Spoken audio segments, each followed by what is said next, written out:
Hello दोस्तों, welcome to Constance mind. मैं हूं दीपक और आपके कहे अनुसार जूलॉजी का क्वेश्चन पेपर लेकर हम आ चुके हैं। ये क्वेश्चन पेपर आरईटी 2018 का है और ये प्रीवियस ईयर क्वेश्चन पेपर जो है वो सभी यूनिवर्सिटीज़ के पीएचडी एंट्रेंस टेस्ट में जूलॉजी से जो क्वेश्चन आते हैं उनके लिए बहुत महत्वपूर्ण है। यहाँ पर जो भी क्वेश्चन होंगे वो हिंदी और इंग्लिश दोनों में आपको दिखेंगे, तो आपके लिए बड़ा आसान होगा समझ पाना। ठीक है, तो जैसे भी क्वेश्चन जो भी हैं ये मैं आपको खुले बोलता हूँ कि ये प्रीवियस ईयर पेपर है और जस्ट जितने भी आंसर रहेंगे वो आंसर की से रहेंगे। ठीक है, तो कहीं भी कोई दिक्कत आती है, कहीं कोई क्वेश्चन में गड़बड़ी है, किसी आंसर में दिक्कत है, तो आप कमेंट सेक्शन में बताइएगा, उसको करेक्ट करके डिस्क्रिप्शन में डाल दिया जाएगा। ठीक है, और जितने भी क्वेश्चन पेपर होते हैं, बहुत लोग यूनिवर्सिटी का नाम लेके प्रीवियस ईयर क्वेश्चन पेपर मांगते हैं, लेकिन आपको बता दें कि कोई भी क्वेश्चन पेपर अगर किसी यूनिवर्सिटी का नहीं भी मिल रहा है तो क्वेश्चन तो वही होते हैं, जूलॉजी के आपके एमएससी सिलेबस से ही आते हैं, तो कोई दिक्कत नहीं होती है। आप किसी भी क्वेश्चन पेपर को पढ़ें, वो आपके लिए एंट्रेंस टेस्ट में ज़रूर काम आएगा। क्योंकि जो भी यूनिवर्सिटी होती है क्या अपने प्रीवियस ईयर के पेपर से ही उठा के क्वेश्चन थोड़ी ना दे देती हैं।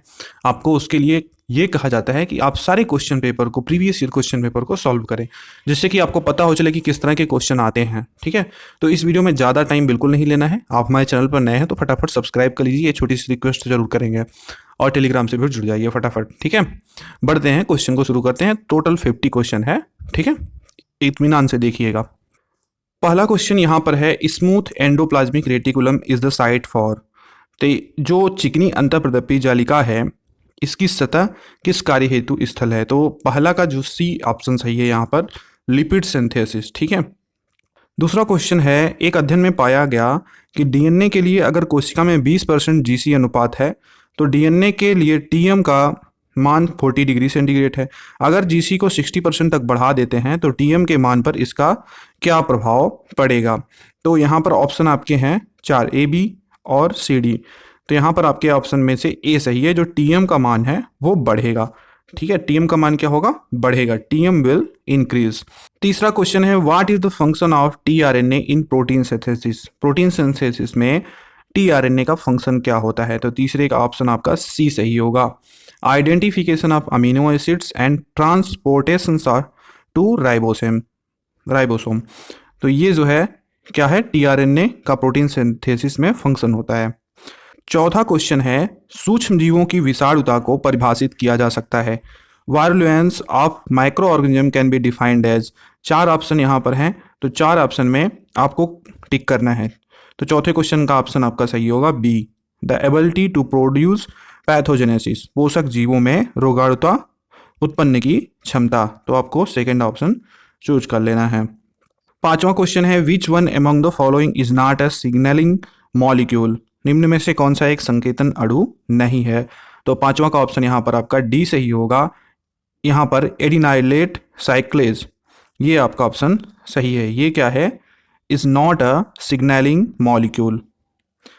छठवां क्वेश्चन है, अगर एक कोशिका संकेतन अणु को, मतलब सिग्नलियन मॉलिक्यूल को प्रतिक्रिया देती है तो निम्न में से इस कोशिका के लिए कौन सा कथन सत्य होगा?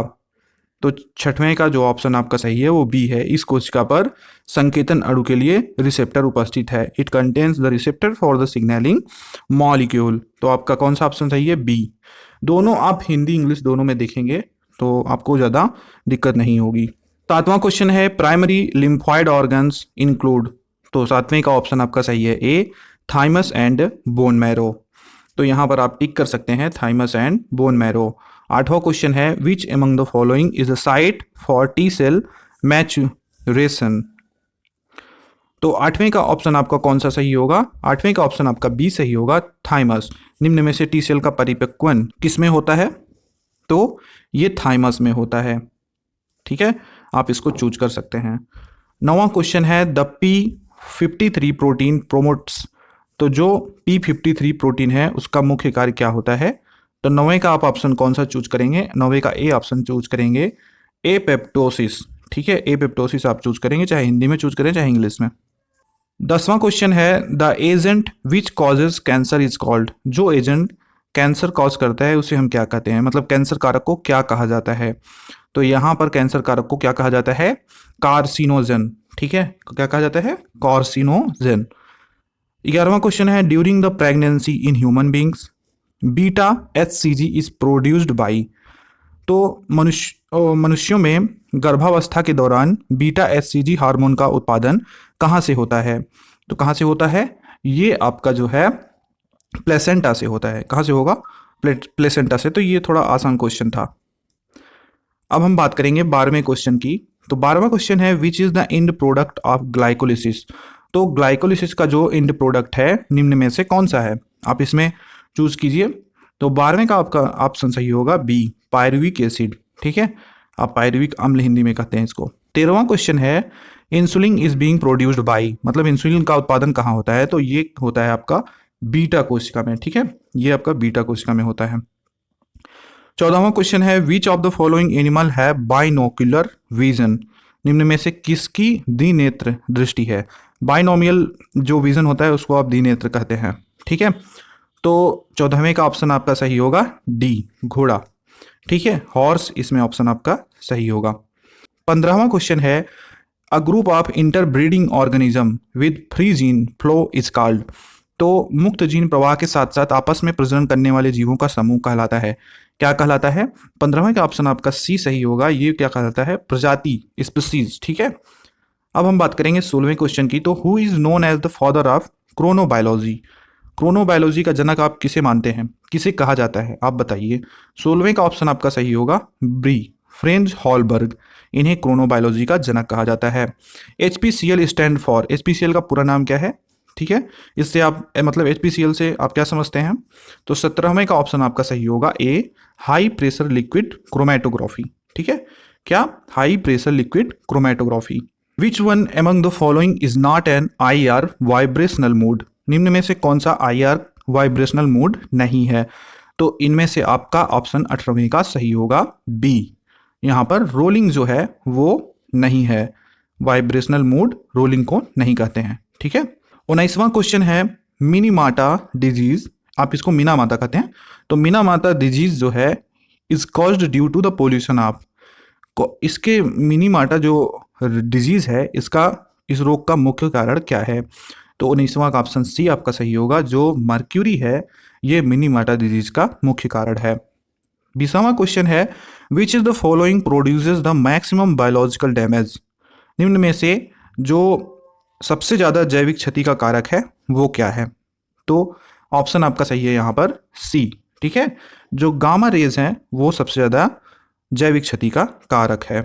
The term genome is used for. जो जीनोम टर्म है वो किसके लिए यूज किया जाता है? मतलब जीनोम शब्द किसके लिए यूज किया जाता है? तो 21 का ऑप्शन आपका कौन सा सही है? ये बी ऑप्शन आपका सही है, डिप्लॉयड सेट ऑफ क्रोमोसोम। इसके लिए ये टर्म यूज किया जाता है जीनोम का। जीनोम का मतलब होता है डिप्लॉयड सेट ऑफ क्रोमोसोम। इसको आप इतना याद रखिए, जहां भी जीनोम पूछा जाए डिप्लॉयड सेट ऑफ क्रोमोसोम। 22वां क्वेश्चन है when dominant and recessive alleles express together this condition is called. तो इस कंडीशन को आप क्या कहेंगे? तो इसे जो है आप को डोमिनेंस कहेंगे, सह प्रभाविता। इस अवस्था में जिसमें प्रभावी एवं अप्रभावी दोनों लक्षण एक साथ प्रकट होते हैं, इसे क्या कहते हैं? को डोमिनेंस कहते हैं। ठीक है, 22वां का ए ऑप्शन सही है। 23वां क्वेश्चन है characteristics of a smooth muscle fibre are. जो स्मूथ चिकनी मांसपेशी तंतुएं हैं उनकी विशेषता क्या होती है? तो 4 ऑप्शन आपके दिए गए हैं। चारों ऑप्शन में एक ऑप्शन आपका सही है D, spindle shaped, unbranched, non striated, uninucleate and involuntary. ठीक है, तो कौन सा ऑप्शन आपका सही है? ये लास्ट वाला डी ऑप्शन। ठीक है, तो दोस्तों 24वां क्वेश्चन देखते हैं। इसमें आपको क्या करना है? मैच करना है। एक तरफ आपको वैज्ञानिक का नाम दिख रहा है और दूसरी तरफ आपको उनकी थियरी दिख रही है, तो इनमें आपको मिलाना है। जैसे पहला है कोनॉर्ड लॉरेंस, तो इनका जो है ऑप्शन आपका सही होगा 2, इम्प्रिंटिंग है। कार्ल वॉन फ्रिस जो है इनका कम्युनिकेशन इन बीज है। और जो निको टिनबर्जन है इनका जो है साइन स्टिमुलाई है। तो चार्ल्स डार्विन जो है ये तो नेचुरल सिलेक्शन है, इनको तो आप सभी जानते होंगे। तो चारों इस तरह से आपको मिलाना है। तो आप देख लीजिए इसमें कौन सा ऑप्शन सही होगा। इसमें आपका ऑप्शन सी सही होगा। ठीक है, 25वां क्वेश्चन देखिए, ये भी मैचिंग का ही है। तो यहाँ पर इस तरफ आपको दिया जा रहा है वाइल्ड लाइफ एनिमल्स हैं और वो कहाँ संरक्षित हैं। ये इधर नेशनल पार्क और या सेंचुरी दी गई हैं, तो आपको मिलाना है। जैसे फ्लाइंग स्क्वायरल है, तो फ्लाइंग स्क्वायरल कहाँ पाई जाती है? ये सीता माता सेंचुरी में, और एशियाटिक लायन आपका गिर नेशनल पार्क में, वन हॉर्न राइनोसिरोस ये काजीरंगा में, लॉयन टेल्ड मकाक जो है ये आपका वेस्टर्न घाट में। तो ये ऑप्शन कौन सा हो सकता है? ये ऑप्शन आपका बी हो सकता है। ठीक है, तो बी ऑप्शन आपका सही है 25वें का। 26वां क्वेश्चन है which one among the following species has got extinct from India. निम्न में से भारत से कौन सी विलुप्त प्रजाति है? तो कौन सी प्रजाति भारत में विलुप्त है? टाइगर है, लॉयन टेल मकॉक और चीता है, और यहाँ पर कैराकल है। तो इसमें से आपका कौन सा ऑप्शन सही होगा? यहाँ पर जो चीता है वो अब इंडिया से क्या है, एक्सटिंक्ट हो चुका है। ठीक है, चीता अब इंडिया में नहीं पाया जा रहा है। ठीक है, तो ये भारत से क्या है, विलुप्त प्रजाति है। 27वां क्वेश्चन है which of the following approaches reflects to biodiversity conservation. निम्न में से कौन सी विधि जैव विविधता से संबंधित है? तो इनमें से कौन सी विधि जैव विविधता से संबंधित है? तो 27वें का आपका डी ऑप्शन सही है, all of the project tiger, habitat conservation, to follow the biodiversity act, ये सभी क्या हैं? ये जो है जितने भी अप्रोचेज हैं बायोडाइवर्सिटी कंजर्वेशन के हैं। ठीक है, 28वां क्वेश्चन की अब हम बात करेंगे, इनमें से कौन सा जो है वो टाइगर रिजर्व नहीं है? एक है रणथंभौर, दूसरा है मुकुंद हिल्स, और सी है केवलादेव राष्ट्र नेशनल पार्क, और डी है सरिस्का। तो इनमें से कौन सा ऑप्शन आपका सही होगा? सी, जो केवलादेव राष्ट्रीय उद्यान है ये आपका टाइगर रिजर्व नहीं है। तो 29वां क्वेश्चन है which among the following is an endangered species. इनमें से कौन से जो है इंडेंजर्ड स्पीसीज है? तो 29वां का ऑप्शन आपका सही होगा डी, इसमें जो है सभी, स्नो लियोपार्ड, आप कहेंगे हिम तेंदुआ वो भी, ब्लैक बक जो है वो भी, एंड एशियाटिक लायन, तीनों क्या है, इंडेंजर्ड स्पीसीज हैं। 30वां क्वेश्चन की अगर हम बात करें, which among the following is a biodiversity hospital. तो मतलब इसमें से कौन सा एक जैव विविधता का हॉट स्पॉट है? ठीक है, बायोडाइवर्सिटी हॉस्पिटल, तो आप इसको देख सकते हैं। इसमें 4 ऑप्शन आपके दिए गए हैं, तो 30वें में आपका डी ऑप्शन सही होगा। मतलब यहाँ पर बी वेस्टर्न घाट एंड यहाँ पर सुंडालैंड जो है ये आपका क्या है, हॉट स्पॉट है, बायोडाइवर्सिटी हॉस्पिटल। 31वां क्वेश्चन है how can vehicle user contribute in reducing the air pollution. वाहन चालक किस प्रकार से वायु प्रदूषण को कम कर सकते हैं? तो 4 ऑप्शन आपके दिए गए हैं, ये आपके थिंकिंग के बेस पे हैं, तो आप इसको चूज कर सकते हैं। 31 का यहाँ पर डी ऑप्शन सही होगा, सभी, ऑल ऑफ द अबव। जितने भी ऑप्शन दिए गए हैं, by regularity checking the pollution from vehicle, vehicular exhaust, by using vehicles with pollution filters, by promoting vehicle pooling while commuting to office, सभी ऑप्शन सही हैं। 32वां क्वेश्चन है the first global conference 1985 on the depletion of ozone layer was held in. तो ozone परत के विघटन पर प्रथम वैश्विक सम्मेलन जो 1985 में कहाँ आयोजित किया गया था? तो ऑप्शन यहाँ पर आपका सही सी सही होगा, ये वियना समझौता के अंतर्गत आता है। तो वियना में ये समझौता हुआ था। जो वियना प्रोटोकॉल है 1985 की, वो इसी से संबंधित है। किससे? ओजोन गैस जो भी है, ओजोन परत क्षरण, इसी से संबंधित आपका वियना प्रोटोकॉल है। Experiment of Stanley Miller related to, 33वां क्वेश्चन का आंसर इसमें सही होगा डी, ओरिजिन ऑफ लाइफ। जो ओरिजिन ऑफ लाइफ है ये जो है स्टैनले मिलर के प्रयोग से संबंधित है। 34वां क्वेश्चन है vagal and round dance is shown by. तो जो वैगल राउंड डांस है वो किसके द्वारा किया जाता है? तो आप इसको जानते होंगे, ये ऑप्शन आपका सही होगा हनी बी, मतलब कि बी ऑप्शन सही है आपका, हनी बी का ये वाला डांस होता है। 35 क्वेश्चन है identify the correct match between the animals, flat worm, earth worm and round worm. यहाँ पर 3 वॉर्म आपके दिए गए हैं और तीनों को उनकी ब्लड कैविटी, जो इनकी टाइप ऑफ ब्लड कैविटी है, उनसे मैच किया गया है। तो चारों ऑप्शन में कौन सा सही मैच किया गया है वो आपको बताना है। तो यहाँ पर जो सी ऑप्शन है इसमें सही मैच किया गया है। ठीक है, सी ऑप्शन में राउंड वॉर्म का सीडोसिलोमेट, अर्थ वॉर्म का सिलोमेट, फ्लैट वॉर्म का एसिलोमेट होता है। ठीक है, 36 क्वेश्चन है respiration by gill, trachea and book lungs takes place in the phylum. तो जो इसका ऑप्शन आपका सही होगा, किस फाइलम में आता है ये? तो ये आपका आता है आर्थ्रोपोडा में। ठीक है, आर्थ्रोपोडा में आता है। 37 क्वेश्चन है, locomotory organs of protozoa are. Protozoa में लोकोमोटरी ऑर्गन्स क्या है? Cilia, flagella and parapodia. B option flagella and pseudopodia only. तो कौन सा ऑप्शन आपका सही होगा? यहाँ पे ऑप्शन आपका सीलिया, फ्लैजिला एंड सीरोपोडिया, ये सही होगा। ठीक है, डी ऑप्शन आपका सही होगा।